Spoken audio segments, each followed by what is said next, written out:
May 1957. Mafia godfather Vito Genovese returned to New York, determined to reclaim the power he had abandoned years earlier. Frank Costello, his rival, had risen in his absence. But Genovese wasn't content with sharing influence. He wanted it all: the title, the control, the respect, and most importantly, the ultimate title, boss of bosses. To achieve that, Costello had to be removed. The plan was simple: one shot to end his rival. The bullet missed its mark but did enough.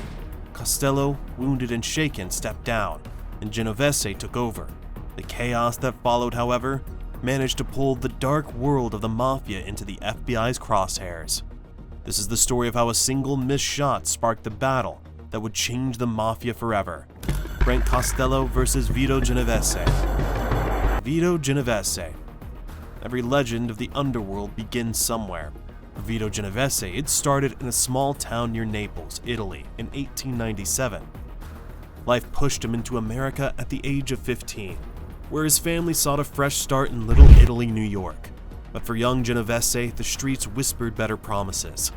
By day, he stole from street vendors. By night, he ran errands for men who ruled the streets with fear. At just 19, Genovese faced his first brush with the law. Caught with an illegal gun, he spent a year behind bars. When he emerged, he wasn't the same. Prison hadn't broken him, it had made him. His connections were stronger, his ambition sharper. Soon he was working for Giuseppe Masseria, known to all as Joe the Boss, the powerful leader of a Manhattan gang destined to become the crime family Genovese would later command. It was under Masseria's shadow that Genovese forged a dangerous alliance with Charlie Luciano, a cold and calculated figure whose thirst for power knew no limits. In the early 1930s, Luciano began his bloody climb to the top, eliminating anyone who'd stand in his way. And right there, helping pave that way, was Vito Genovese, a man who had learned early that power in the underworld was taken, not given. It was in this same period that the Castello-Amarese War, a violent battle for control of the American Mafia, erupted. Two powerful bosses, Giuseppe Masseria and Salvatore Maranzano, fought for dominance. At first, Masseria had the upper hand, thanks to his influence and deep ties within the Italian-American community. But his trusted lieutenant, Charlie Luciano, had other plans. Luciano secretly struck a deal with Maranzano, agreeing to betray Masseria in exchange for control of Masseria's gang, and the promise of a high-ranking position in Maranzano's organization. The plan unfolded on April 15, 1931. Luciano invited Masseria to a quiet lunch at a Coney Island restaurant. As the two talked, Luciano excused himself, leaving Masseria alone. Moments later, gunmen, one of them reportedly Vito Genovese, entered and killed Masseria. With Masseria dead, Luciano took over his crime family, naming Genovese as his underboss. But Luciano's ambitions didn't stop there. By September 1931, he learned Maranzano was plotting to eliminate him and his closest allies, including Genovese and Frank Costello. Acting swiftly, Luciano decided to strike first. On September 10, 1931, Maranzano summoned Luciano, Genovese, and Costello to his office, planning to have them killed. Instead, Luciano sent 4 gunmen, outsiders unfamiliar to Maranzano's associates. They stormed the office and murdered Maranzano.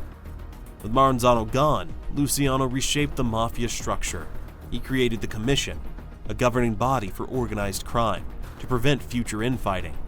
He merged the remnants of Masseria's and Maranzano's gangs into one powerful organization and named it the Luciano crime family. Luciano led as boss, with Genovese as his underboss, and Costello as his trusted advisor. This marked the beginning of a new era in organized crime, one defined by unity. Frank Costello. Like Genovese, Frank Costello's rise to power began in the shadows of hardship. Born in 1891 in Calabria, Italy, he was just 4 when his family uprooted to New York's East Harlem. His father opened a small grocery store, but the young Costello found no appeal in its honest labor. Crime beckoned early, introduced by his brother, whose constant arrest became some sort of inspiration. By 13, Costello had joined a local gang, committing petty thefts and learning the rules of the streets. His path to notoriety was already paved with arrests for assault, robbery, and weapon charges that succeeded in earning him a reputation before adulthood. In the underworld, Costello found kindred spirits. While working for the Morello gang, he met Charlie Luciano. The two forged a partnership, joined by Vito Genovese, Tommy Lucchese, Meyer Lansky, and Benjamin Bugsy Siegel. Together, they formed a crew that dealt in robbery, extortion, gambling, and narcotics. Their growing influence eventually drew them to Giuseppe Masseria's crime family, aligning with the man who ruled Manhattan's underworld. You could say Costello was a man of great ambitions. His dream was never limited to the streets. After a bloody war that toppled Masseria, Costello became advisor to Luciano, the new leader. Costello's gift was strategy, and his sights were set on power beyond the Mafia. He forged connections with politicians, judges, and power brokers, planting himself in the heart of New York's political machine, to Manny Hall. With favors traded in back rooms and loyalty bought in whispers, Costello transformed the Mafia's influence into something untouchable. But the veil of secrecy didn't last forever. During the Kefauver Committee hearings of 1951, Costello's web of political control came to light. The world saw a man who wasn't just a gangster, but a kingmaker who shaped the city from behind the scenes. It was a revelation that cemented his legend and exposed the reach of organized crime in America's highest circles. The US government's first real look into the secretive world of the Mafia came through Senator Esther Kefauver's determination to investigate organized crime's role in interstate commerce. Despite years of escalating violence and signs of a powerful criminal network, these syndicates had operated in near total secrecy that it was almost impossible to get solid proof against them. The Kefauver Committee held hearings across 14 major US cities penetrated by organized crime. Over 600 witnesses were called to testify, and for the first time, many of these hearings were broadcast live on national television. Millions of Americans saw, for the first time, the far-reaching power of organized crime. Among the witnesses were major crime figures like Frank Costello, members of the Luciano family, and Willie Morietti. The committee wanted to prove that a Sicilian-Italian group was behind most of the organized crime in the US, but they couldn't. Instead, they discovered something just as shocking. Organized crime was already deeply involved in America's economy, so they recommended creating a federal crime commission to investigate and stop these activities. At first, it seemed like the hearings didn't do much to slow down the Mafia, but a few years later, the effects of the investigation became clear. To see how it all unfolded, we must first look back at the events that set the stage. It all began in the year 1936 when Charlie Luciano was sentenced to 30 to 50 years in prison for operating a large-scale prostitution ring. From behind bars, he tried to manage the family with the help of his trusted men, Frank Costello and Vito Genovese. But controlling operations became increasingly difficult. To make operations easier, Genovese was made acting boss. However, this arrangement didn't last long. A year after, in 1937, Genovese fled the country, fearing prosecution for the murder of Fernandez Bussoia, a mobster he had killed years earlier. With Genovese gone, Luciano turned to Costello, appointing him acting boss, while Willie Morietti was named underboss.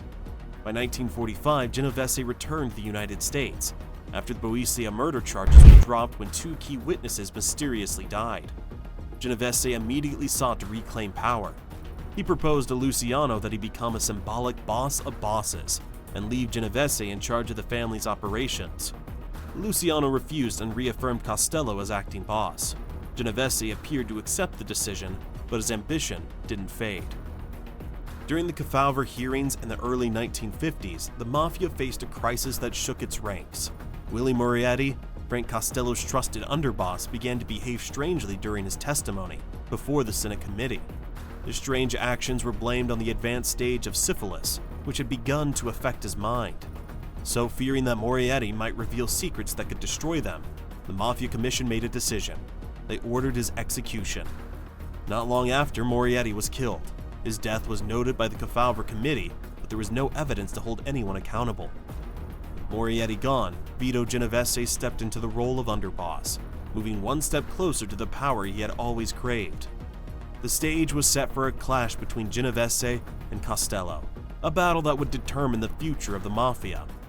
It was already general knowledge that Genovese had been plotting his return to power ever since Luciano stepped down as boss.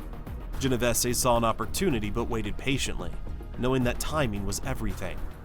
His moment eventually came when another of Costello's key allies, Albert Anastasia, agreed to be deported to Italy instead of serving a long prison sentence. Anastasia's departure left Costello vulnerable, and Genovese seized the chance to strike. In 1957, Genovese made his move.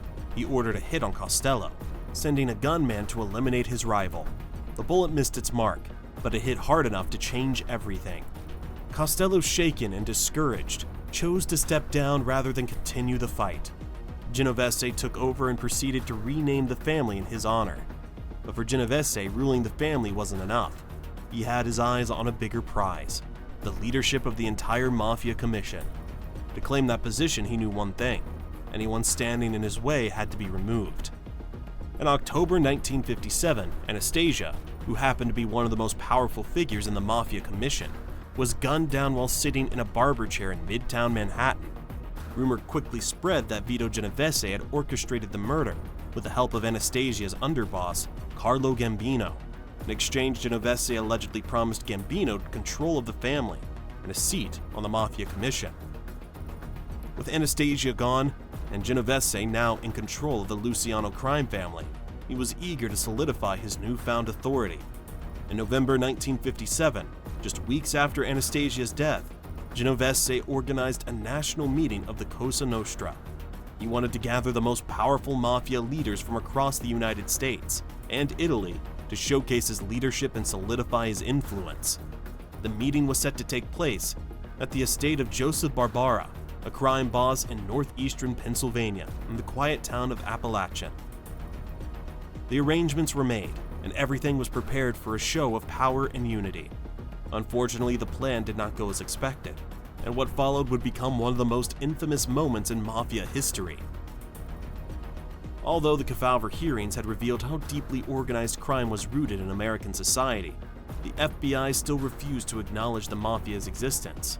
Under the leadership of J. Edgar Hoover, the Bureau focused on communist and domestic threats while dismissing organized crime as a distraction. That denial ended shortly in 1957, and the Appalachian meeting exposed the Mafia's power in a way that could no longer be ignored. The meeting was supposed to be Vito Genovese's crowning moment, but one of Genovese's rivals had other plans. Hoping to frustrate the event, they tipped off the authorities. It was State Trooper Edgar D. Croswell, who picked up on unusual activity in the small town of Appalachian. He noticed Barbara's son reserving hotel rooms and saw a butcher delivering an unusually large amount of meat to the Barbara estate. Suspicious, Croswell decided to keep a close watch. On November 14, 1957, Croswell's suspicions were confirmed.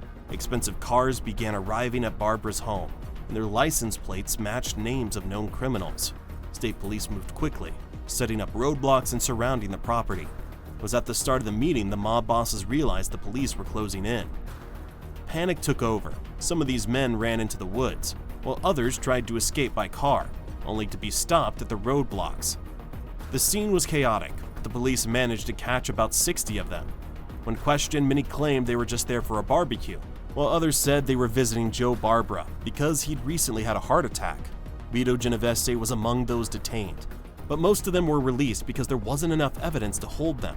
A few faced minor charges, and some, to avoid jail time, turned into informants. The raid made headlines across the country and blew the Mafia's cover. For the first time, it was clear how large and organized the Mafia really was.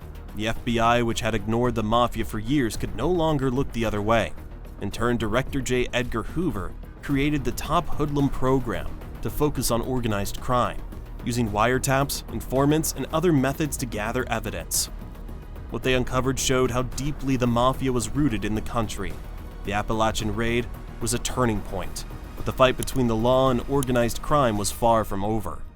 This was just the beginning of a battle that would change the course of American history.